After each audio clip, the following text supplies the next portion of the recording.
माँ एक ही होती है, जो कि साथ रहा करती थी। बड़ी बेटी का नाम था सुरेश और छोटी का नाम था अनुज।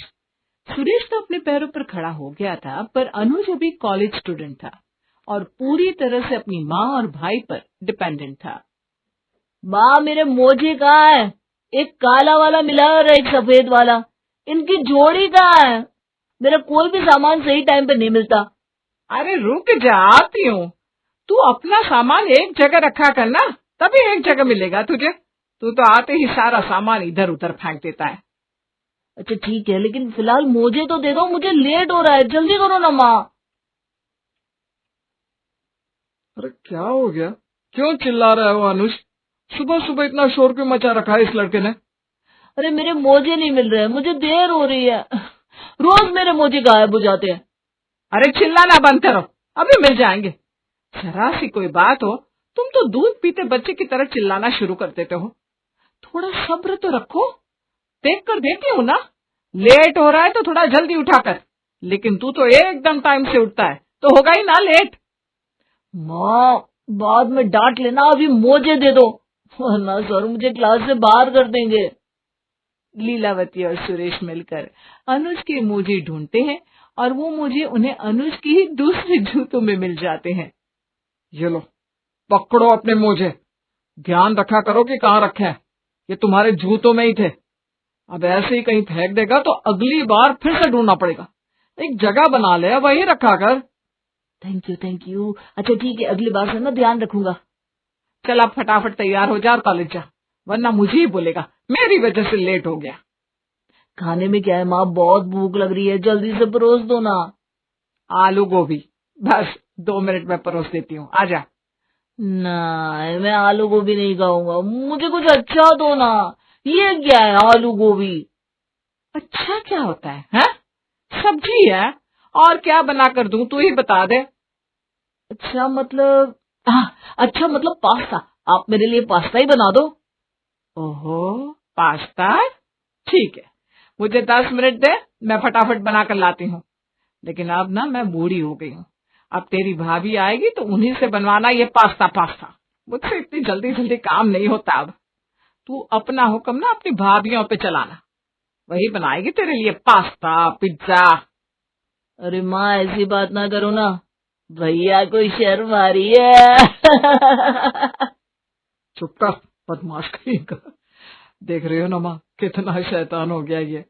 चुपचाप से कॉलेज जा, वरना क्या, भाभी से शिकायत करोगे?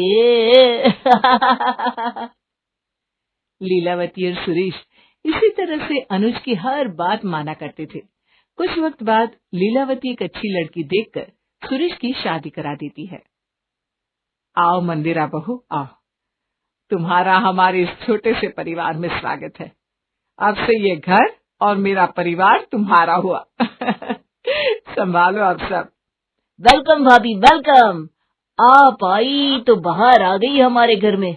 अगर आपके आने से सबसे ज्यादा कोई खुश है ना, तो वो है भैया। क्यों भैया, सही कहा ना मैंने?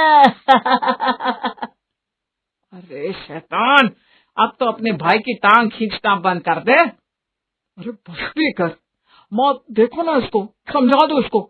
मैं बड़ा भाई हूँ उसका, अब ये मेरी टांग नहीं खींच सकता। क्यों भैया, अगर मैंने टांग खींची तो क्या आप भाभी से डांट पड़वाओगे? क्या आप भी? देखा, मेरी वजह से भाभी को हंसी आ गई। हूं ना मैं घर का सबसे लाडला। मेरी वजह से आई है, और माँ सबसे ज्यादा मुझसे प्यार करती है।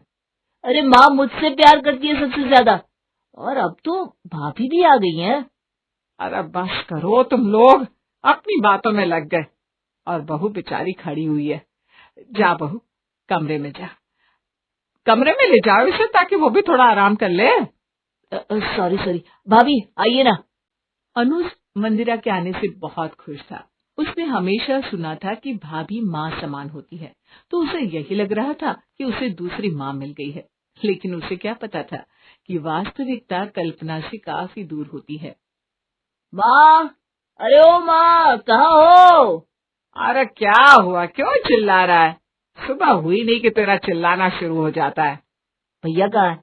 मैं बाहर जा रहा हूँ, मुझे उनके जूते चाहिए। अरे होगा वो अपने कमरे में, और कहाँ होगा। कभी अपना दिमाग भी इस्तेमाल कर लिया कर। जा उसके कमरे में जाकर पूछ ले। अच्छा अच्छा ठीक है, अब मजाक ना उड़ाओ मेरा। अनुज भागता हुआ जाता है और सीधे सुरेश के कमरे में घुस जाता है। अरे भैया वो आपके। ये क्या बदतमीजी है देवर जी, नॉक करके आया करिए हमारे कमरे में। ऐसा अच्छा थोड़ी ना लगता है कि डायरेक्ट आप किसी के कमरे में चले जाए। अरे भाभी मैं तो। तुम्हारी भाभी सही तो कह रही है। ये तो छोटे बच्चों को भी पता होता है कि दूसरे के कमरे में नॉक करके जाया जाता है। अब मेरी शादी हो गई है और इस कमरे में मेरे साथ तेरी भाभी भी रहती है, तो थोड़ा सोच समझ कर कमरे में आया कर। अब तू भी थोड़ा जिम्मेदार हो जा, कब तक ऐसे बच्चों की तरह बिहेव करेगा। ठीक है भैया, मैं समझ गया। मैं तो बस आपके जूते लेने आया था। आगे से मैं ध्यान रखूंगा और कमरे में ना आवाज देकर ही आऊंगा। ठीक है, और तुझे जो भी जूते लेना है ले जा फटाफट। अनुज लटका हुआ मुंह लेकर सुरेश के कमरे से बाहर आता है। उसने आज पहली बार अपने भैया के मुंह से इस तरह की डांट सुनी थी। उसे बहुत बुरा लगता है और वो कमरे से निकल जाता है। क्या हुआ है? अभी तो बहुत खुश था, अब क्या हो गया कि तेरा मुंह लटक गया? क्या बात हो गई? माँ, मैं भैया के कमरे में चला गया तो उन्होंने मुझे डांट दिया, वो भी भाभी के सामने। क्यों, तूने ऐसा क्या कर दिया वहां पर? मैं तो जैसे हमेशा जाता हूँ वैसे ही गया था, बिना नॉक किए। तो भाभी ने मुझे टोक दिया और भैया ने भी मुझे बहुत डांटा। अरे बेटा, ये तो गलत बात है, तुझे ऐसा नहीं करना चाहिए ना। अब तेरे भैया की शादी हो गई है, अब उस कमरे में सिर्फ वही नहीं, तेरी भाभी भी रहती हैं। लीलावती के समझाने पर अनुज को समझ में आ जाता है और उसका गुस्सा शांत हो जाता है। लेकिन फिर अगले दिन, देवर जी, ओ देवर जी, उठिए, नाश्ता करिए, 7 बज गया है। देखिए सूरज सर पे आ गया है, उठ जाइए और नाश्ता कर लीजिए। मेरी कॉलेज की छुट्टियां हैं और मैं तो 11 बजे के बाद ही उठता हूँ। अभी मुझे सोने दो, मैं अपने आप उठ जाऊंगा। ये गलत बात है, सुबह जल्दी उठना चाहिए और सबके साथ नाश्ता करना चाहिए। चलिए अब जल्दी से उठ जाइए। भैया देखो ना भाभी क्या कह रही है, आज तक तो मैं इसी टाइम पे उठ रहा था ना, अब जल्दी उठकर क्या करना है? तुम्हारी भाभी सही कह रही है, चलो उठ जाओ। जो अभी तक नहीं किया वो अब करो, और जल्दी उठने से कोई नुकसान तो नहीं होगा। चलो उठ जाओ और नाश्ता करो हम सबके साथ। हाँ अनुज, बार बार नाश्ता नहीं बनेगा बेटा, चल जल्दी उठ जा, तेरी भाभी को और भी तो काम होते हैं ना। पहले सब मेरी सुनते थे, भाभी के आने के बाद सब इनकी ही साइड ले लेते हैं। हद है यार, पहले मेरे आने जाने पे रोक लगा दी, अब मेरे सोने पे रोक लगा दी। अब उठना ही पड़ेगा। उठ रहा या बताऊं अभी? इस लड़के को एक बार में कुछ सुनाई नहीं देता क्या? माँ, तुमने ना इसे बहुत बिगाड़ कर रखा है। अरे उठ रहा हूं ना, 2 मिनट तो दो। अनुज का मूड बिल्कुल भी अच्छा नहीं था, लेकिन मजबूरन उसे उठना ही पड़ता है और वैसे ही उठकर अनुज नाश्ता करने के लिए चला जाता है। लाओ 2 नाश्ता। अरे पहले फ्रेश होकर तो आइए देवर जी। क्या भाभी, पहले आप नाश्ता दो ना, मैं खाने के बाद नहा लूंगा। लेकिन फिर अनुज पैर पटकता हुआ फ्रेश होने चला जाता है। क्या है ये, जब से ये भाभी आई है अपना ही हुक्म चला रही है। न जाने माँ और भाई को क्या हो गया, सब सिर्फ भाभी की सुन रहे। ऐसे ही कुछ दिन निकल जाते हैं।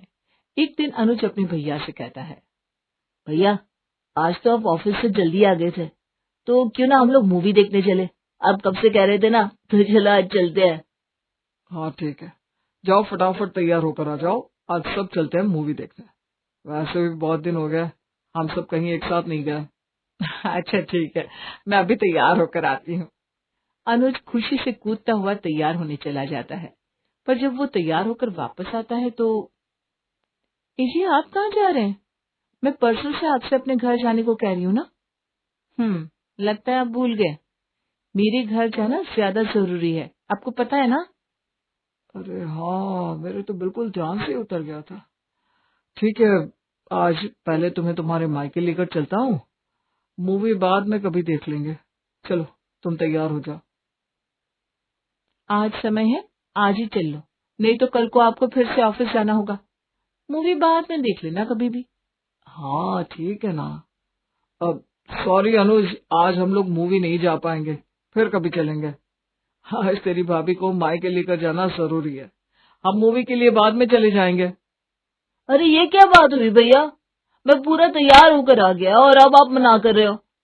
भाभी को कभी और दिन लेकर जाना उनके घर, मूवी तो आज ही चलेंगे, घर तो कभी भी जा सकती है भाभी। अरे बात को समझा कर, अब तो बड़ा हो गया है, बच्चों वाली हरकतें मत करा कर। भाभी का घर जाना ज्यादा जरूरी है। सुरेश मंदिरा को लेकर उसके घर चला जाता है और अनुज बाहर खड़ा उनको जाता देखता रहता है। अरे अनुज, क्या बात है, ऐसे उदास क्यों खड़े हो? अब तो तेरी भाभी भी आ गई, अब तो तुझे खुश होना चाहिए। भाभी के राज में मजे कर बच्चों। नहीं आंटी, कुछ नहीं, मजे ही है वैसे तो। अच्छा, तुम्हारी मर्जी मत बताओ। वैसे तुम ना बड़े लकी हो, तुम्हें इतनी प्यारी भाभी मिली है, सबसे प्यार से बोलती है, घर का ख्याल रखती है। ऐसी भाभी मिलना ना बहुत मुश्किल है। तुम्हारे तो मजे हो रहे हैं। दूर के ढोल सुहावने होते हैं आंटी। क्या मतलब? क्या कहना चाहते हो, साफ साफ बोलो। नहीं कुछ नहीं। लगता है अनुज तुम्हारे दिमाग में चोट लग गई है। कुछ नहीं करे जा रहे हो। ठीक है भाई, मैं तो जा रही हूँ। पड़ोसन ये बोलकर वहां से चली जाती है। कुछ दिन और ऐसे ही गुजरते हैं और फिर अनुज का कॉलेज खुल जाता है, जहां उसे पता चलता है कि इस सेमेस्टर के लिए स्टूडेंट्स को विदेश पढ़ने के लिए भेजा जा रहा है। माँ, मुझे कुछ पैसों की जरूरत है, मुझे पैसे चाहिए आगे की पढ़ाई के लिए। फिर देखना मैं कितना बड़ा आदमी बन जाऊंगा, पैसा ही पैसा होगा माँ। पैसे की बात अपने भाई से कर बेटा, तुझे अच्छे से पता है ना, तेरी फीस तो तेरा बड़ा भाई ही देता है। अनुज सुरेश के पास जाता है। भैया मुझे कुछ काम है, आऊं क्या आपके कमरे में? हाँ हाँ आजा, बता क्या बात है। भैया वो इस सेमेस्टर के लिए स्टूडेंट्स को विदेश पढ़ने भेजा जा रहा है, उसके लिए थोड़ी एक्स्ट्रा फीस है। मुझे भी विदेश पढ़ने जाना है ताकि मैं भी काबिल बन सकूं। ए जी, जरा यहाँ ना। हाँ आया, एक मिनट रुको अनुज, अभी आता हूँ। तेरी भाभी को कुछ काम है, मैं बस अभी सुनकर आया। भाभी मेरी हर बात में टांग अड़ा देती है, अब पता नहीं भैया को कौन सी पट्टी पढ़ाएंगी। अब तो लगता नहीं कि भाई पैसा देंगे। तभी सुरेश बाहर आता है और अनुज से कहता है, हाँ अनुज, अब बताओ क्या कह रहे थे। वो विदेश के लिए एक्स्ट्रा फीस चाहिए मुझे। अरे नहीं भाई नहीं, मेरे पास इतने पैसे नहीं है कि मैं तुझे विदेश में पढ़ने भेज पाऊँ। चुपचाप यहीं के किसी कॉलेज में पढ़ ले, मेरे पास कुछ सेविंग भी नहीं है। अगर तेरी पढ़ाई पे ऐसे ही पैसे उड़ा दूंगा तो घर कैसे चलेगा भला, तू यहीं पढ़ ले। अरे पर भैया मेरी बात तो। अरे बहस मत कर, एक बार बोल दिया ना मैंने, नहीं मतलब नहीं, और अब इस बारे में कोई बात नहीं सुननी मुझे। ठीक है भैया। अनुज कमरे से बाहर चला आता है और मन ही मन सोचता है, जरूर भाभी ने ही मना किया होगा इनको, वरना आज से पहले भैया ने मुझे कभी मना नहीं किया। मैं तो समझता था कि भाभी माँ समान होती है, पर माँ सिर्फ एक ही हो सकती है। अनुज मंदिरा से इतना ज्यादा गुस्सा हो जाता है कि वो अब उसके साथ तमीज से पेश आना भी बंद कर देता है। देवर जी, आपके मोबाइल में रिचार्ज है क्या? हाँ, क्यों क्या हुआ? जरा दीजिए ना, मुझे अपने घर बात करनी है। मेरे मोबाइल में कुछ गड़बड़ हो गई है, फोन नहीं लग रहा, बस थोड़ी देर के लिए चाहिए। हाँ लीजिए, मोबाइल भी ले लीजिए, इस घर में तो सब आपका ही है, अब आपका ही तो हुक्म चलता है इस घर में। ये आप क्या बोल रहे हैं? ओहो, माफी चाहूंगा, अब तो बोलने से पहले भी आपकी इजाजत लेनी पड़ेगी। आप मुझसे ऐसे बात क्यों कर रहे हैं? हाँ तो आप ही बता दीजिए कैसे बात करूं। आप मुझसे कुछ खफा है क्या? मैंने कोई गलती कर दी है क्या?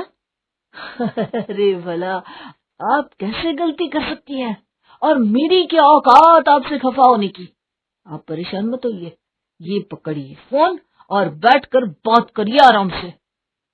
अनुज मंदिरा के हाथ में फोन थमाकर वहां से चला जाता है। पता नहीं देवर जी को क्या हो गया, आज से पहले तो उन्होंने कभी मुझसे इस तरह से बात नहीं करी। अब अगले दिन जब अनुज लीलावती को किसी काम से बुलाता है, उसी समय मंदिरा भी बुला लेती है। माँ मेरी ब्लैक टी शर्ट नहीं मिल रही, देखो ना कहाँ है। माँ जी जरा किचन में आइए, मुझे ये समझ में नहीं आ रहा।